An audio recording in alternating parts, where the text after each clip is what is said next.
위장관. 우리가 이제 위장, 이 관이라는 것은 뭡니까? 입으로부터 저 항문까지의 관을 뜻하는 거죠. 그 사이에 이제 식도가 있고 위장이 있고 소장이 있고 이렇게 대장. 근데 우리가 이걸 이제 통틀어 가지고 이제 위장관이라고 이야기합니다. 물론 오행론에서는 또 구분해서 이야기하지만은 이걸 합쳐가 이제 소화계 건강이라 하죠. 그죠? 소화계 건강이라 했을 때 또 소화에 도움을 주는 장부가 있잖아요. 여기 보시면은 어, 위장 뒤쪽에 숨어 가지고 이렇게 소화액을 만들어내는 췌장, 그 다음에 설계접을 만들어내는 간, 이런 것들도 다 소화에 관계되는 소화기관이죠. 그래서 우리가 단순하게 위장관 또는 소화관 했을 때 위장, 소장, 대장만을 두고 그렇게 보시면 안 된다는 거죠.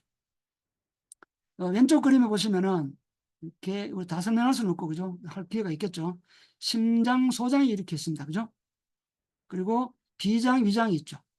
그래서 어, 이렇게 원이 이렇게 돌아가잖아요. 화살표가. 그래서 심장, 소장은 O형의 화죠. 화. 불화자. 그리고 비위는 토라고 되어 있습니다. 그죠? 그래서 화, 생, 토. 그러니까 그 나무가 불이 타고 나면은 재가 남죠. 그죠? 그 재가 흙이잖아요. 그래서 우리가 불이 있고 난 뒤에는 이제 흙이 생긴다. 이런 식으로 해석을 하는데 이제 그걸 우리가 인체에 비유했을 때는 심장이 비위를 살린 심장이 비위를 살린다. 그 이야기는 뭐죠? 위장에 문제 생기거나 비장에 문제 생기거나 이런 사람들은 심장에 문제가 있기 때문에 비위에 문제가 온다고 보는 거죠. 그래서 우리가 위장병은 심장병이라고도 이야기합니다. 그래서 이런 견해는 지금 제가 말씀드린 이런 견해는 한의학의 입장입니다. 동양의학.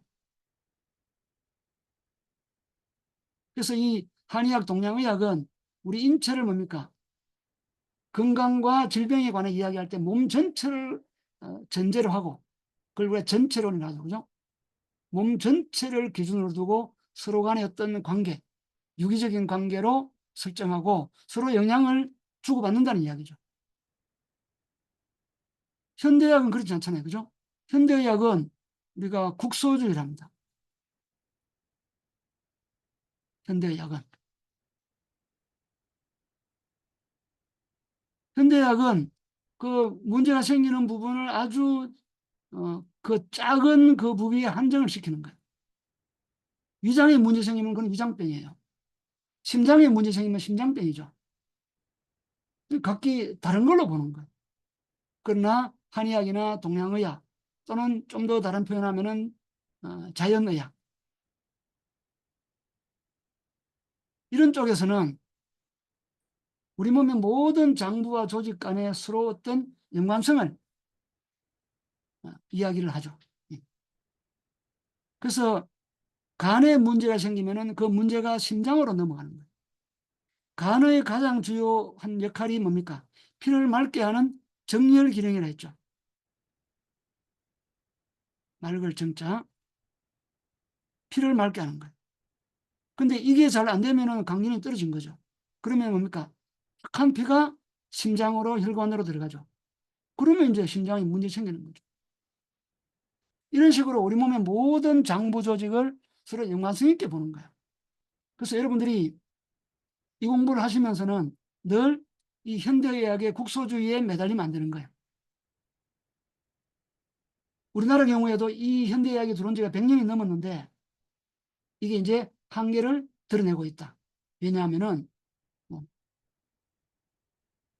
우리가 맞이하는 질병의 거의 97%는 생활 습관 속에 오는 거잖아요. 그죠? 질병의 대부분은 생활 습관병이에요. 그게 이제 대사증후군이 하죠.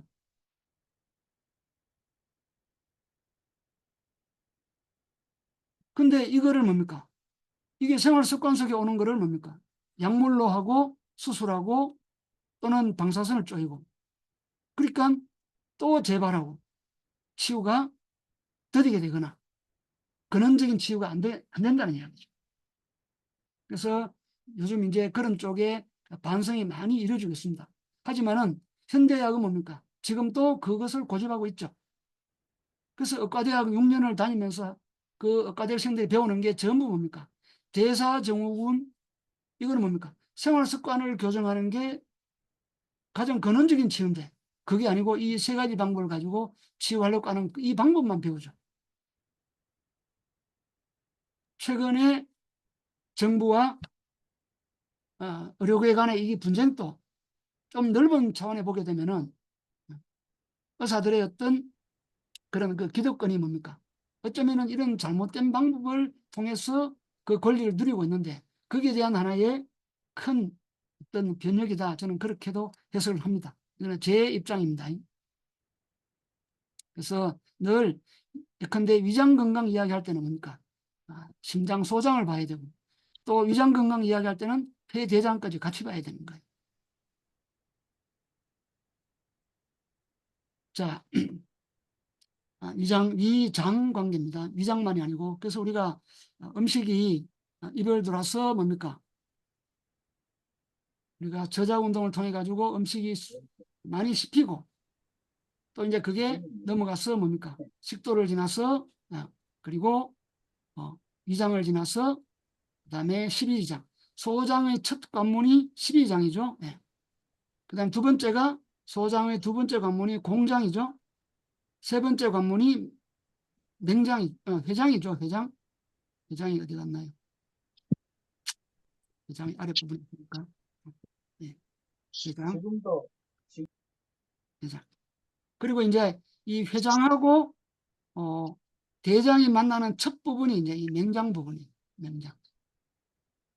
실제로 우리가 아, 맹장 수술할 때 맹장 수술은 이 맹장을 떼내는 게 아니고 뭐죠? 이 충수돌기란 걸 떼내는 거죠. 여기 이제 염증이 생겨서 떼내는 거예요. 그리고 이 맹장의 역할이 첫 번째가 뭐냐면요. 여기에는 굉장히 많은 균들이 정식합니다. 정식. 좋은 균들이 정식해야 되겠죠. 이게 이제 나쁜 균들이 정식하게 되면 뭐죠? 이 충수돌기에 염증이 생겨서 부풀게 돼요. 이게 이제 만약에 뭐 터져버리면 이게 이제 복막염이 되는 거죠. 우리가 맹장염 수술을 한 것은 이 충수돌기가 염증이 생겨서 떼내는 거잖아요. 그러니까 그게 염증이 생길 정도로 장을 그렇게 두면 안 되는 거죠. 자, 지금 저 스피 뭐죠? 음소거 안 하신 분이 몇 분 계시는데 좀 해주세요. 그래서 우리가 늘 이 장 관리는 뭡니까? 이 장내 세균 관리다. 이거는 이제 다음 주에 좀 할 거거든요. 그리고 두 번째는 이 장내의 압력을 조절합니다. 그러니까 장 속에 나쁜 균들이 많으면 압력이 세지거든요. 그럼 염증이 생길 가능성도 많아지고 그 압력 때문에 충수돌기가 부풀기도 하겠죠. 그래서 이런 압력이 높아지거나 나쁜 균들이 많아지거나 이럴 때 이제 장에 문제가 오는 거고 그게 이제 급속도로 왔을 때 그게 이제 급성 맹장염이 되는 거고 실제로 우리가 맹장염이 왔을 때 그거를 바로 변별해 내는 가능성이 절반밖에 되잖아요. 그래서 의사들이 맹장염을 해가지고 요즘은 뭐 복강경 수술도 하니까 근데 뜯어보면 맹장이 부풀지 않은 경우도 굉장히 많이 있단 말입니다. 그래서 맹장염 수술만큼 진단하기 어렵다는 그런 이야기겠죠. 대장이 이렇게 올라가는 게 상행대장, 상행결장, 옆으로 가는 게 행행결장, 내려가는 게 하행, 그리고 S결장, 직장이죠. 그래서 우리가 먹은 음식이 이렇게 입을 통과해서 들어와서 대장을 통과해가 나가는 시간이 굉장히 시간이 많이 걸리는데 대략 한 그러니까 소화기 계통이 굉장히 좋은 사람이 18시간에서 24시간입니다. 근데 좀 떨어진 사람들은 36시간. 더 떨어지면은 48시간 이렇게 가는 거겠죠. 그래서 이쯤 되게 되면 뭡니까? 이게 이제 변비로 진단받고 굉장히 이제 장이 나쁜 사람이 되는 거죠. 우리가 어린애들은 먹은 음식이 거의 18시간 정도 되면은 먹은 게 다 흡수되고 대장에서 머물다가 빠져나와요. 근데 이게 점점 시간이 늘어난다는 건 뭐죠? 장의 기능이 계속 떨어진다는 것을 의미하는 거죠. 그래서 음식물이 이렇게 지나가면서 이제 각종 소화 효소를 만나게 되는데 우리가 입 속에서 뭡니까? 침을 만나죠. 침. 그죠? 위장 속에서 뭐를 만납니까? 염산하고 그리고 펩시노겐 그리고 이제 어, 썰개를 만나죠. 썰개즙, 담즙. 그래서 이 침은 주로 탄수화물을 소화시키는 소화액이에요.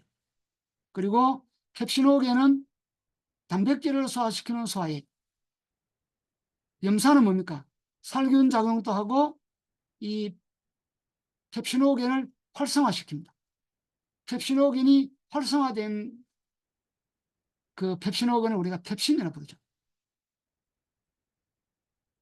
그래서 우리가 염산이 부족하거나 염산이 희석돼 버리면은 이게 활성화가 잘 되지 않아요.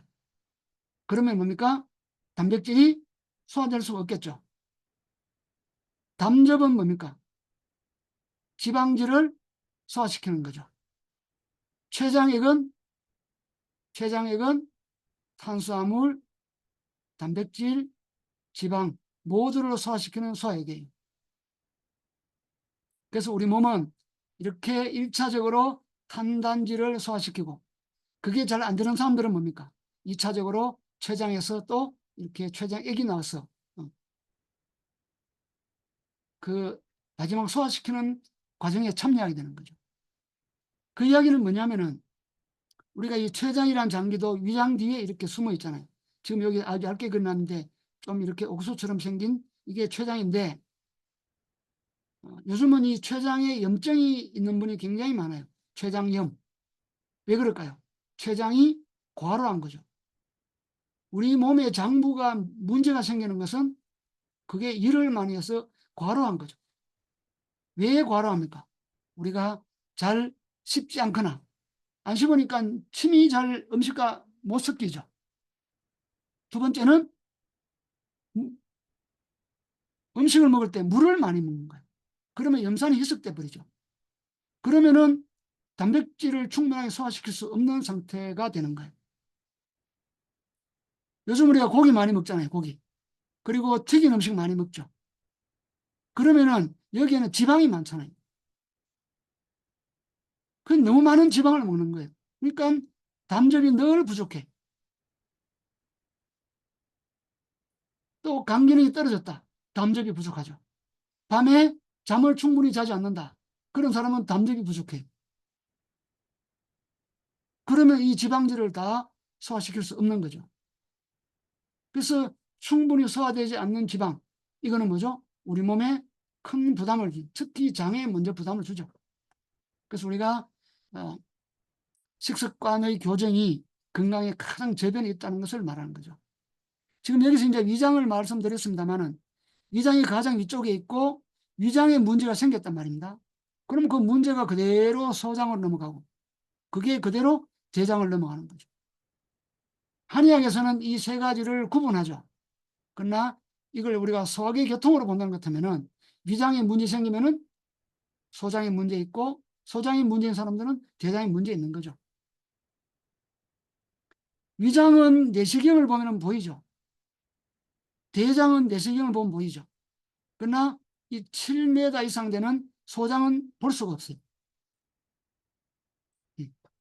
그래서 우리가 위염이 있고 뭐 위암이 있고 대장염증이 있고 대장암이 있는데 소장염증은 없는 거예요. 소장암은 없습니다. 왜냐? 현대의학은 눈에 보이지 않으면 없는 거예요. 병이 없단 말입니다. 그러나 위염이 있는 사람이 또는 대장이 염증 있는 사람이 소장에 문제 없겠어요? 소장만 깨끗하고 아래로 다 문제 있다, 이건 아니잖아요. 우리가 현대학에서는 내시경을 넣어서 못 보니까 없는 거죠. 그러나 다 문제 있는 거다. 다른 식으로 말하면 위장에 문제 있는 사람들은 다 있다는 거죠. 그리고 그 위장 문제가 모든 병의 출발점입니다.